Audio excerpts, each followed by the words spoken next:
후보로 본 현대사 시간입니다. 지난주 첫 순서로 오세훈 후보 편 내보냈죠. 변호사 시절부터 정계 입문 이후와 지금까지 알차게 짚어봤습니다. 오늘은 나경원 예비 후보로 보는 현대사를 정리해보았습니다. 지난주에 이어 정치 컨설턴트 박성민 대표, 뉴스화상 김수민, 뉴스빙하 김민아 세 분 자리하셨습니다. 어서 오세요. 안녕하세요. 반갑습니다. 예, 조금 힘있게 답변해 주세요. 자, 나경원은 어떤 사람인가? 오늘 킹마우스 임경빈 작가가 나경원 후보에 대해 정리했다고 합니다. 들어보고 가겠습니다.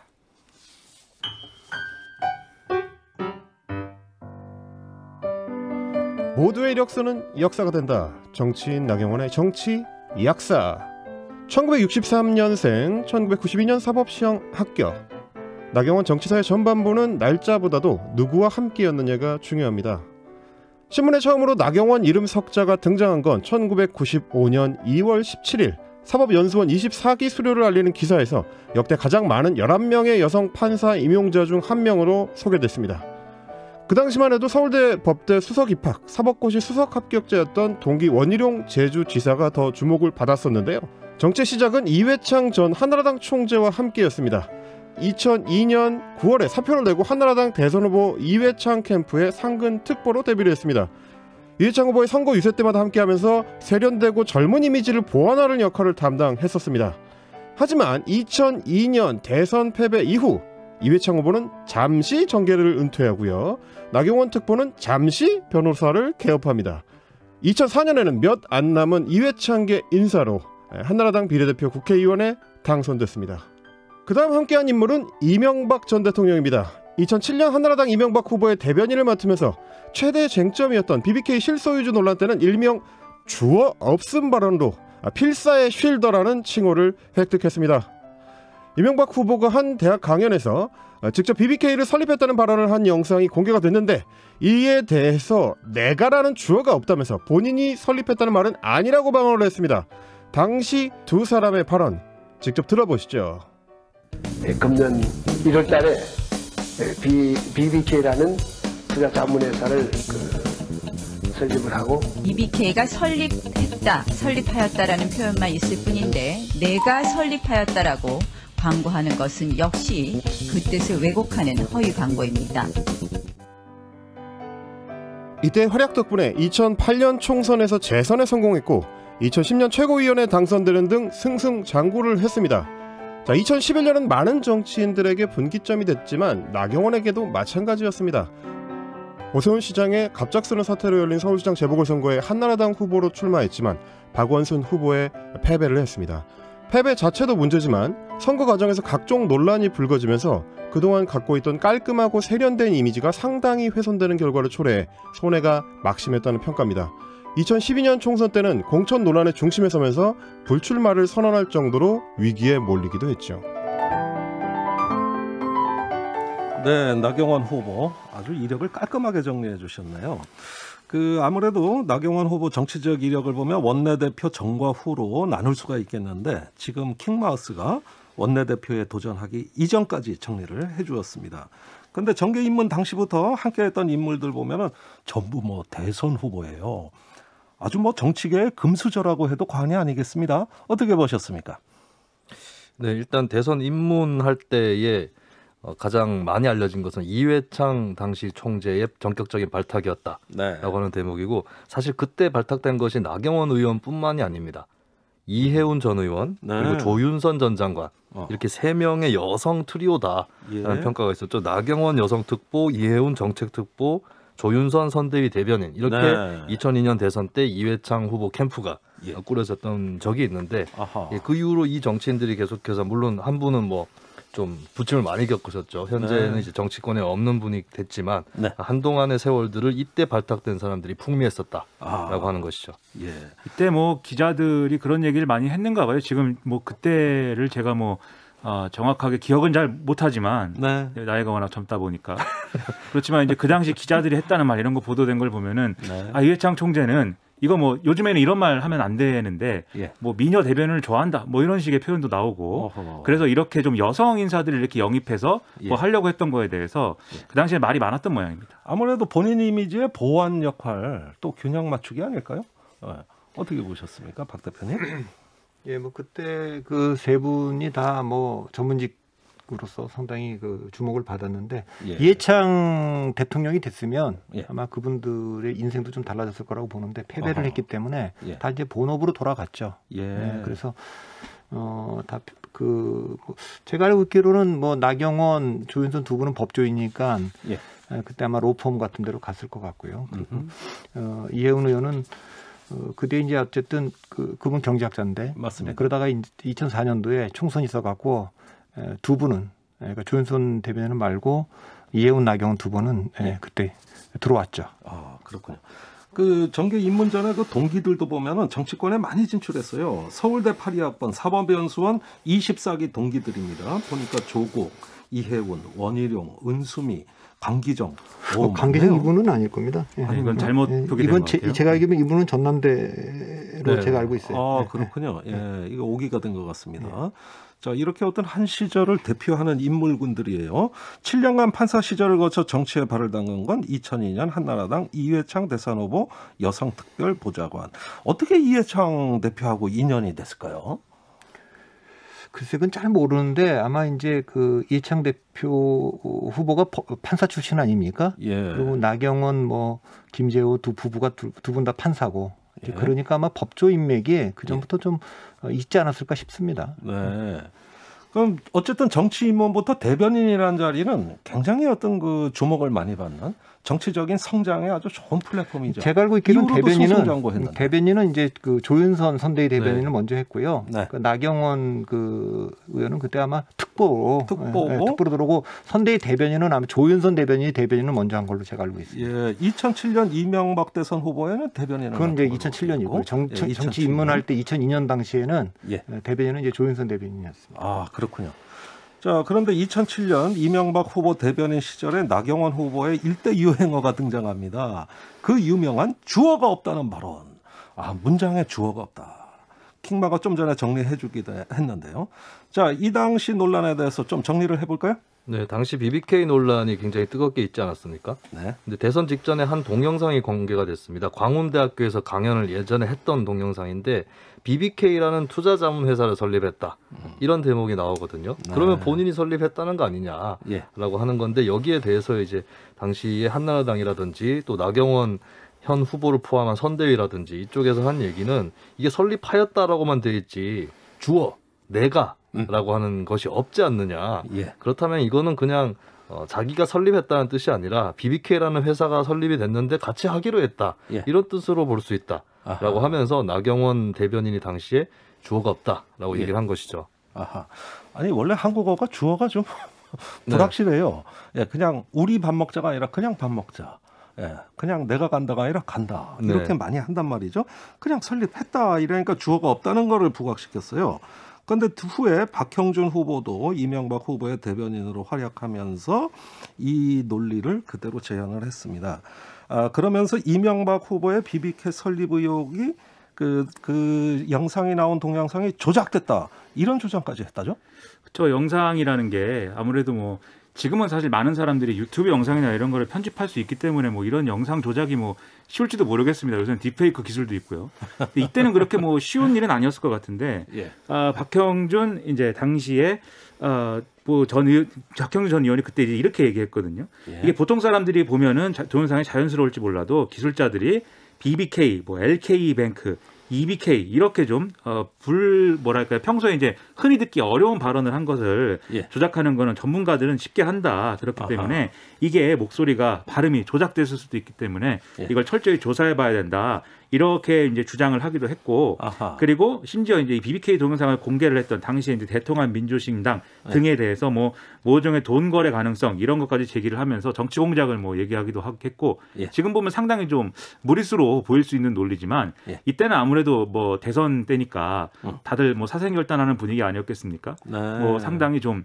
절박한 심정으로 이런 얘기를 하지 않았는가 이렇게 생각이 됩니다. 네. 제 기억으로는 이 BBK 주어 사건이 네. 나경원 후보에게 굉장히 중대한 변곡점이 됩니다. 첫 번째 변곡점이었던 걸로 기억이 나는데 예. 제가 이 당시에 대학생이었었거든요. 예. 근데 대학생들 사이에서 나경원 의원은 굉장히 성공의 표상 이렇게 인식되어 있는 정치인이었습니다. 예. 그러다 보니까 어떤 그 사람의 당적이나 성향 이런 것보다는 저 사람은 굉장히 지적이고 굉장히 성공했다. 그러니까 정치적인 논란보다는 성공의 한 상징 이렇게 많이들 비춰졌었거든요. 예. 게다가 당시에 노무현 정부 중반 후반에 인기가 좀 떨어지고 예. 또 한나라당이 반사 이득을 입으면서 오히려 이제 정부에 대한 비판 여론들도 젊은 층에서도 많이 공유를 하고 있던 그런 시점이라서 네. 한나라당이 당시에 젊은 층 인기가 없었다라고는 하지만 오히려 나경원 의원은 한때는 청년들이 상당히 좋아하는 정치인이었었다라고 하는 네. 건데 BBK 주호 사건 이후로 이제 이 역시도 정치인으로서 논란의 대상이 되는 정치인이 되었다라고 예. 볼 수 있겠죠. 예, 거기서 청년층한테는 이미지가 약간 훼손이 있었다 이런 말씀이신데요.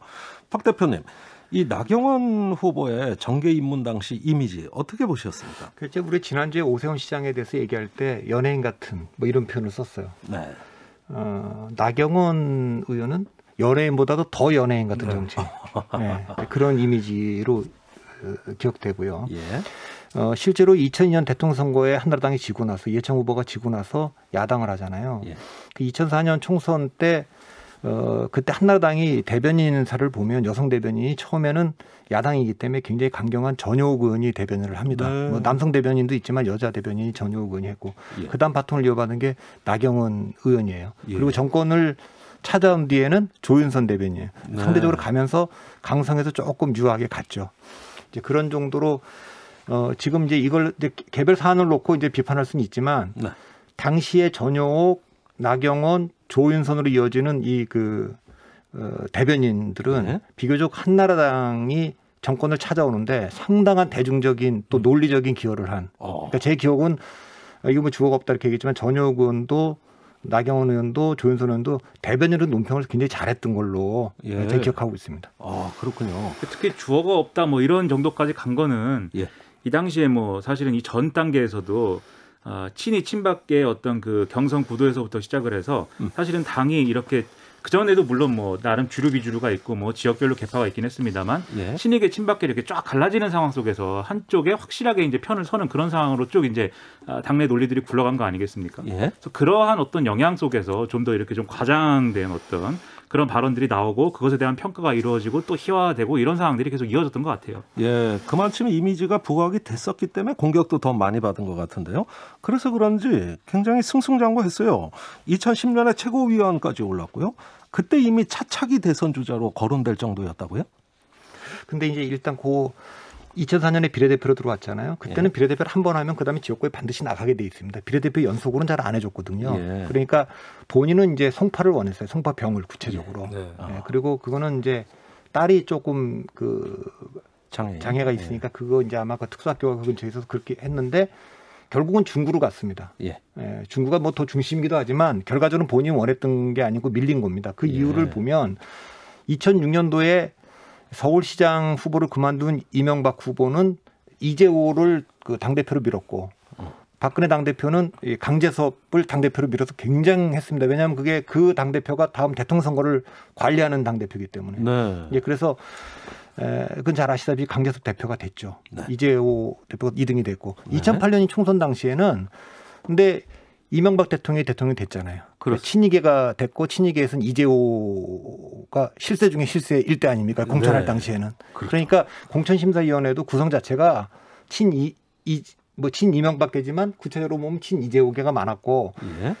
그분들이 봤을 때 이 강재섭계 나경원 의원은 이제 굉장히 강재섭이랑 가까웠기 때문에 공천 그래서 밀렸고 이건 나중에 가서도 이제 뒤에도 또 얘기가 나오겠습니다만 이제 그렇게 되고 2010년에 이제 서울시장을 이번에 두 번째 도전입니다. 2010년에 오세훈 시장한테 도전했었는데 네. 예선전에서 원희룡하고 후보 단일화에서 이겼지만 이제 본 경선에서는 졌고요. 예. 그리고 2011년엔 놀라운 것이 얼마나 대중적 스타였냐면 정치권에서는 사실 여성들이 단독으로 최고위원 들어오는 게 어렵습니다. 그래서 여성 할당제라는 게 있어요. 예. 5등 밖에 있더라도 여성 한 명 넣어주는 거죠. 네. 그런데 전효욱 의원이 2008년도인가에 자력으로 4등인가를 했어요. 어허. 자력으로 4등한 게 굉장히 어려운 겁니다. 더 놀라운 건 2011년에 나경원 의원이 최고위원을 3등을 하는데 3등. 이야. 자력 3등입니다. 이건 자력 3등인데 여론조사는 제격으로 1등했어요. 예. 그래서 홍준표 대표가 됐지만 여론조사에서는 나경원 그만큼 대중적인 그 인기라고 하는 거는 그때부터 이미 대선 주자 반열이에요. 대선 주자 반열이라고 우리가 얘기할 땐 인지도가 90% 이상을 넘고 그러니까 모든 전당대회에 나오면 압도적인 인기가 있는 거죠. 예. 그러니까 방금 말씀하신 건 2010년 최고위원. 네. 2011년입니다. 2011년 7월 4일이고, 그게 이제 그 홍준표 대표가 될 때, 그때 이제 3등으로, 2등은 유승민이고, 3등은 나경원, 4등 원희룡, 5등 남경필. 그렇게 됐죠. 제가 봤을 때는 2008년 총선 때 송파에서 밀려서 중구로 가게 됐잖아요. 네. 이게 플러스가 됐을 것 같아요, 오히려. 오히려. 네, 어차피 그때는 사실 어디 지역인가 이걸 떠나서 한나라당이 강세인 상황이긴 했는데 송파는 원래 한나라당 강세 지역이었잖아요. 중구로 가면 그 당시에 민주당의 정범구 의원이 있었고 또 자유선진당의 신은경 후보도 나왔었고 치열한 3파전을 나름대로 거쳤단 말입니다. 그렇죠. 거기 언론 많이 갔어요. 그 상황에서 비춰줬다고. 그 상황에서 승리를 거뒀고 그리고 2011년 최고위원 선거 때까지도 나경원 전 의원은 단순한 한나라당 정치인이라는 그런 이미지에서 조금 더 벗어나 있는 대중적인 정치인이었었다라고 볼 수 있겠죠. 알겠습니다. 자, 2011년에 결정적인 변수가 발생하죠. 오세훈 전 시장의 전격 사퇴로 한나라당이 몹시 혼란스러운 상황이 초래됩니다. 결국 서울시장 보궐선거에 나경원 후보가 나서게 됩니다. 10년 전 일이네요, 벌써. 자, 그러니까 굉장히 이 정도면은 체급이 이미 중량급 정치인으로 성장한 상태라고 봐야 되겠죠. 예, 그렇죠.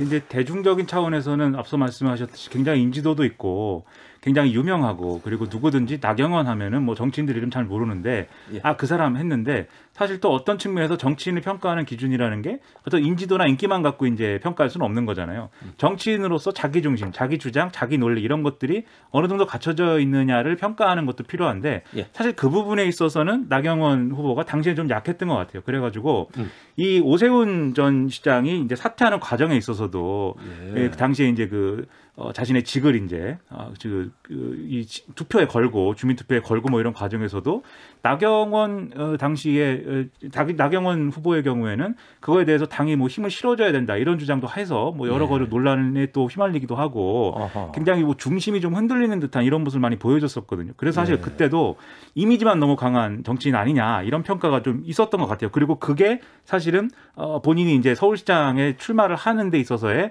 어느 정도의 이제 좀 족쇄랄까 이런 좀 꼬리표가 됐을 텐데 이 서울시장에 출마를 해가지고 뭐 싸우면서 아마 그런 것들을 뭐 극복해가는 과정 중에 하나로 또 된 게 아닌가 이런 생각도 좀 들고요. 근데 당시에 돌아가 보면 사실 7월 4일날 2011년 7월 4일날 전당대회에서 나경원 최고위원이 3등으로 되거든요.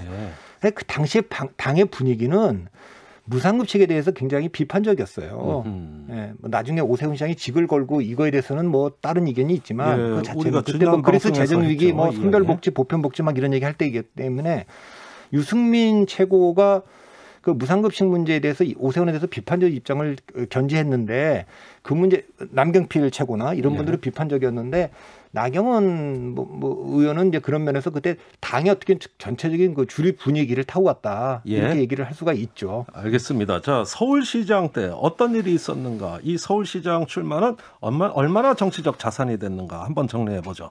서울시장 선거 어떤 일이 있었습니까? 네, 이때 사실 네거티브 캠페인에 본격적으로 나경원 후보가 노출된 첫 번째 선거가 되었던 것 같은데요.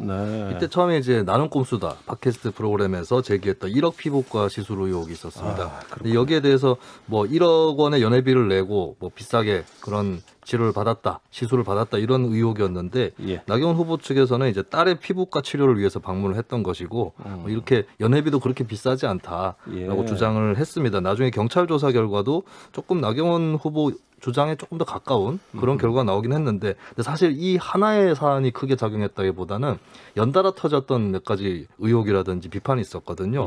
하나가 이제 본인 집안에서 경영을 하고 있는 재단, 사학재단의 비리 의혹인데 과거 16대 국회 당시에 국정감사를 앞두고 자료를 행정실장이 불태우는 사건이 있었습니다. 그 부분이 다시 도마 위에 올라왔고 그리고 봉사활동을 하는 과정에서 장애아의 목욕을 하는 것이 그대로 나간 적이 있었거든요.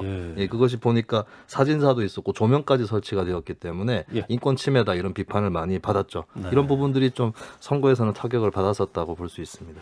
근데 이제 그 2011년의 배경을 좀 보시면 2011년 4월 달에 보궐선거가 있었습니다. 근데 거기서 한나라당이 참패를 당해요. 이제 강재섭 후보가 분당에서 손학규 후보한테 집니다. 분당이라는 데는 지면 안 되는 데거든요. 근데 거기 졌습니다. 강원도지사 선거도 지고.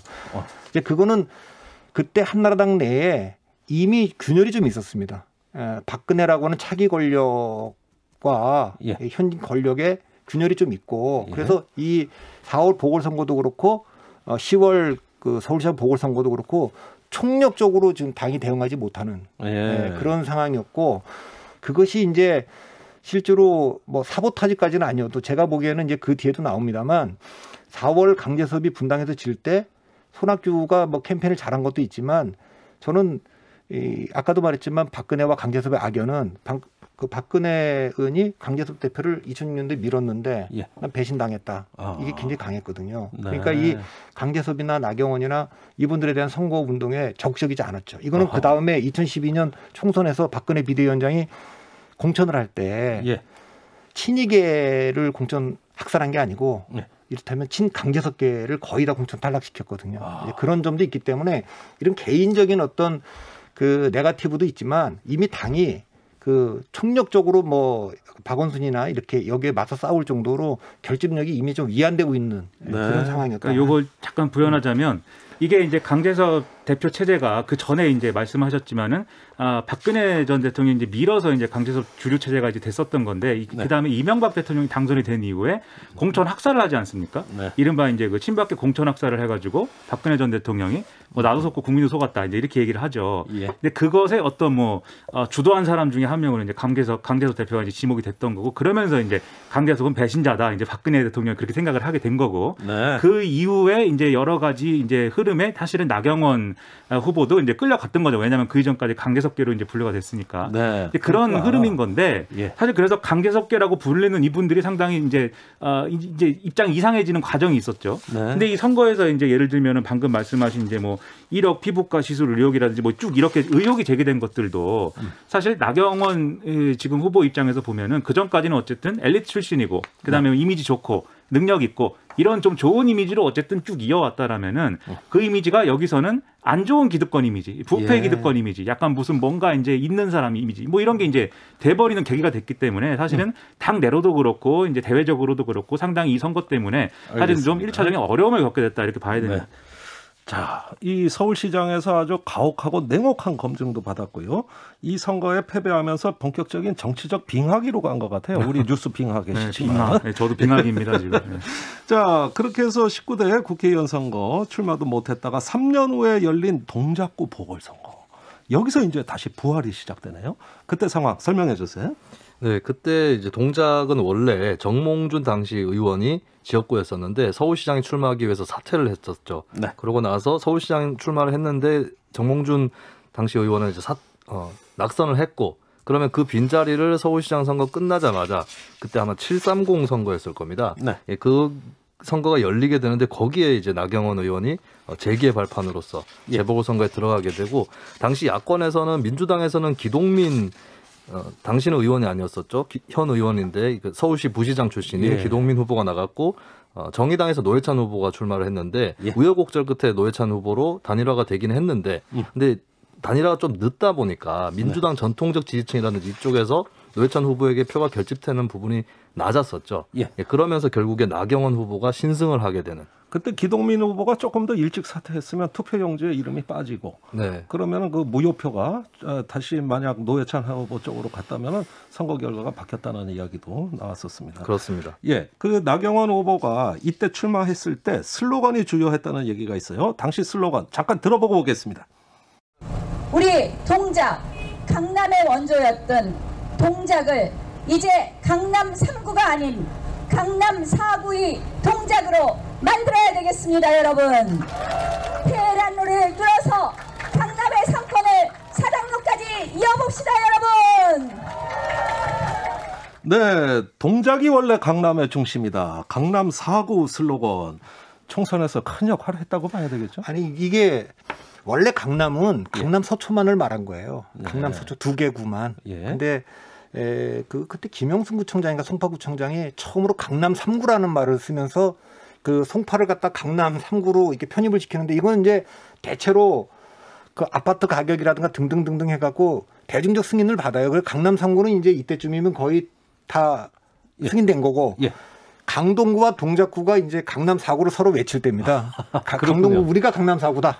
동작하니 우리가 강남 3구다. 이러는 거기 때문에 강남이 좋긴 좋나요? 강남이 좋긴 좋죠. 근데 이렇게 그렇게 조금 영향도 있었을 겁니다. 그게. 마치 트럼프 대통령 슬로건 같아요. 뭐라?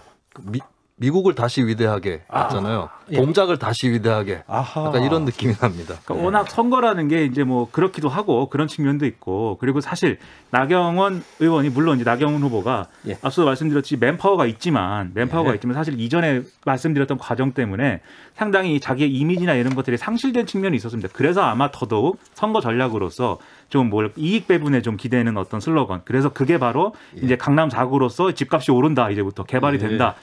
기다려온 개발이 드디어 이제 자신의 당선으로부터 열린다. 여기에 힘을 실었던 것 같고 그게 그래서 이제 좀 효과가 좀 발휘된 거 아니냐 좀 이런 생각도 드는 거죠.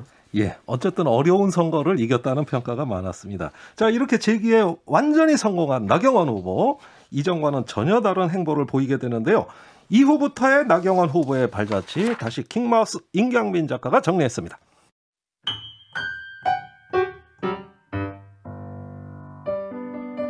(2014년) 재보궐선거로 여의도에 복귀한 후에는 주류를 지향하는 비주류의 대표 선습격으로 연속해서 원내대표에 도전합니다.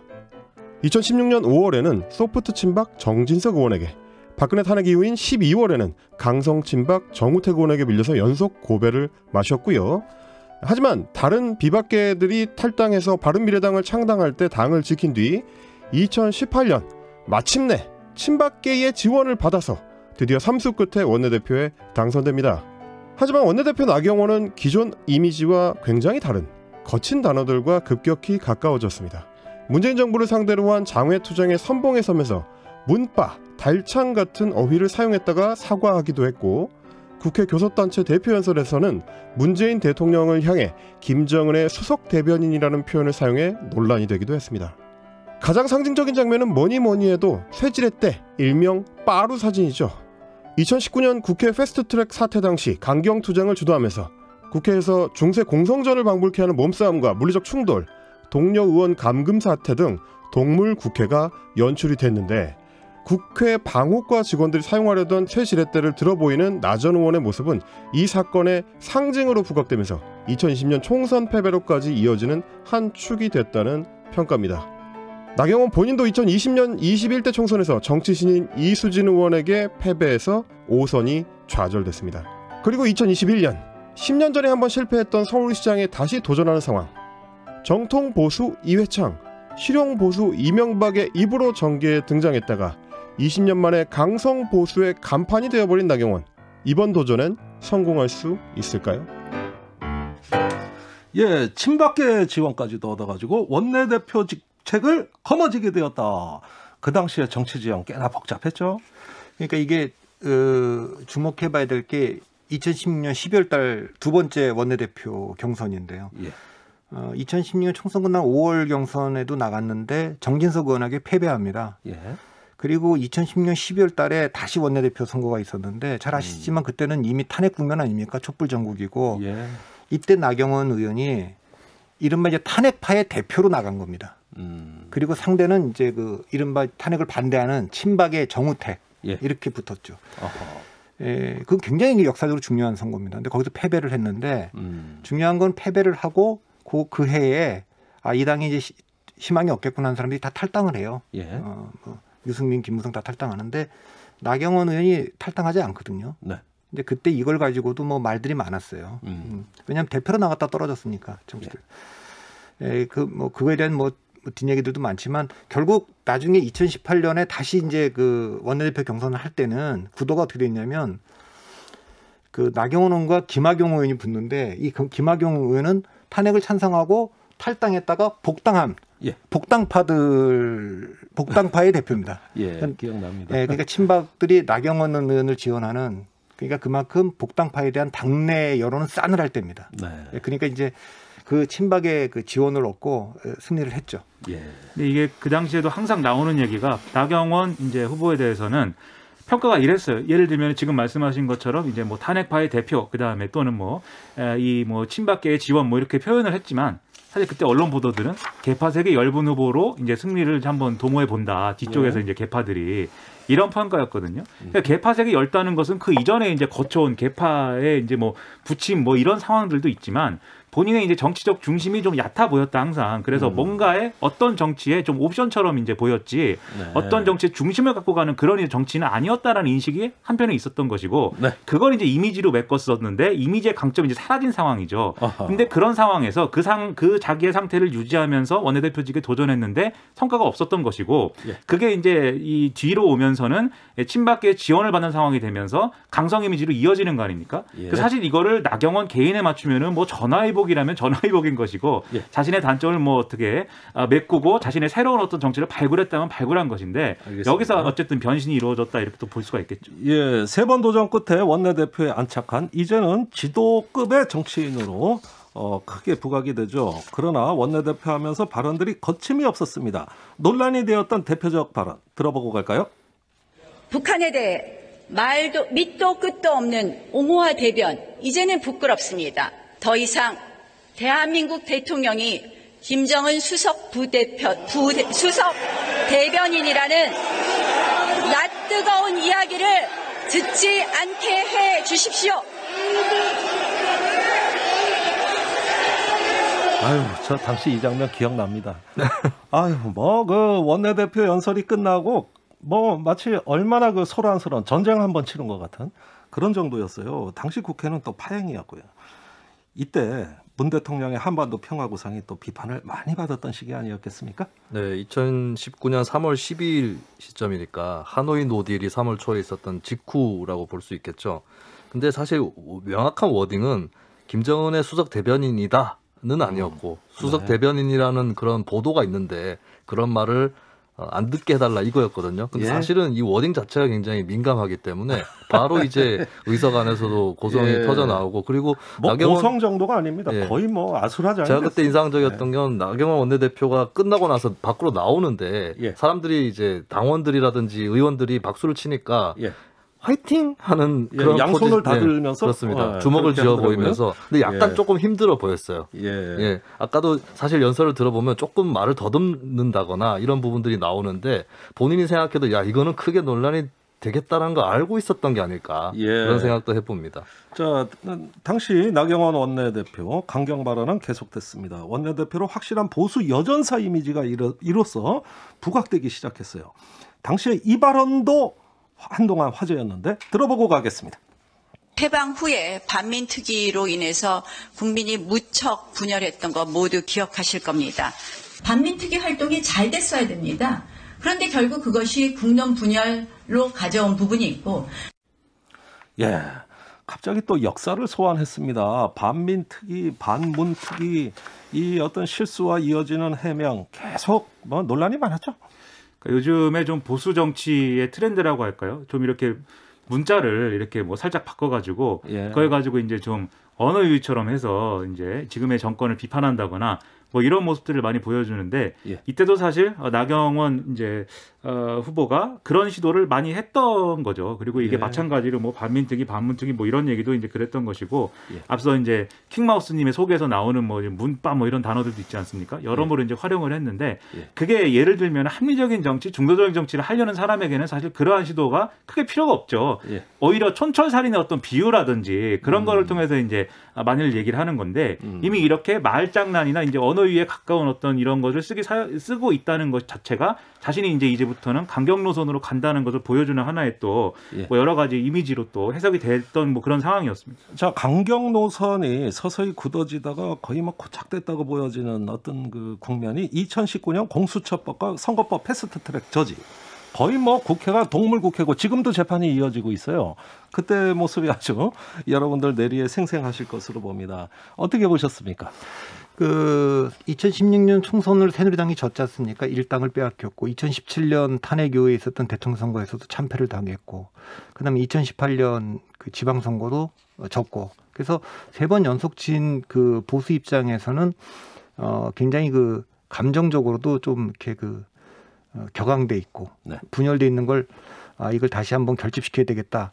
이런 게 이제 지배하던 시간이 이제 2019년입니다. 네. 이제 한교안 대표 체제도 들어섰고 대체적으로 이 분위기 자체가 뭔가 이게 그 보수가 우리도 이제 뭐 강하면서 뭉칠 수 있다. 뭐 이런 분위기 전체적으로. 다만 이제 제가 봤을 때는 왜 2017년 대선부터 중도 보수가 떠나갔는가 그거에 대한 입장을 좀 그 성찰을 하고 그랬어야 되는데 그 분위기상 이제 쉽지 않았던 것 같아요. 굉장히 강대강으로 충돌하고 있고 특히 그 트럼프 정국의 트럼프와 관련해서 북미 회담, 뭐 남북 회담 이러면서 한반도 평화와 관련된 것도 굉장히 그 동맹도 흔들린다 뭐 이런 것 때문에 전반적으로 보수 진영 전체가 외교 문제나 안보 문제에서도 좀 길을 잃고 방향타를 우리가 어떻게 해야 될 거냐 그런 거를 흔들리던 시기였기 때문에 왜냐하면 전통적으로는 미국은 한미동맹은 그렇죠. 우리 우방이고 그런데 보수인 그 트럼프 공화당의 트럼프가 그 남부전 이러니까 좀 아마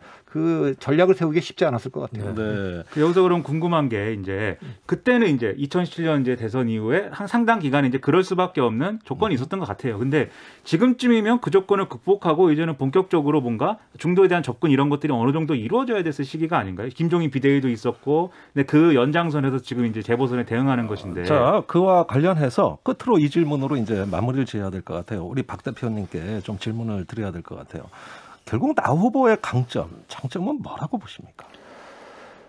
그때 이 그 정치인으로서 이 엄청난 대중성이 이제 큰 무기죠. 이해운 의원이 이제 그것 때문에 여러 번 좌절도 했고 그런데 그리고 이제 선명하게 그 우유부단하지 않게 결정하는 게 장점이고요. 역시 이제 그 한계는 본인이 원했든 원하지 않든 점점 이제 그 정통 보수 입장과 강경 보수 입장을 하다 보니까 또 이제 원내대표하면서 인적 네트워크도 그런 자문을 많이 받다 보니까 어느새 내가 너무 중도로부터 멀리 온 거 아닌가 그 말하는 중에는 뭐 홍준표 대표나 나경원 대표나 그런 게 언뜻 비치는 것 같아요. 근데 지금 너무 많이 가서 중도로 오려고 본인 나 원래 그런 사람 아니다 너무 이렇게 멀리 왔어. 너무 멀리 갔는데 이 여론조사로 나오는 거 보면 이게 내가 중도의 지지를 잃었구나라는 거를 좀 자각하고 있지 않을까 지금은.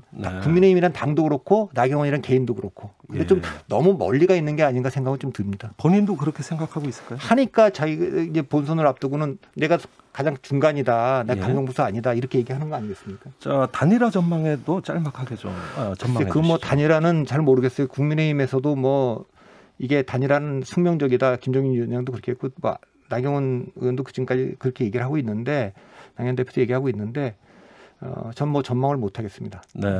아직까지는 실현 가능성 가늠하기 힘들죠.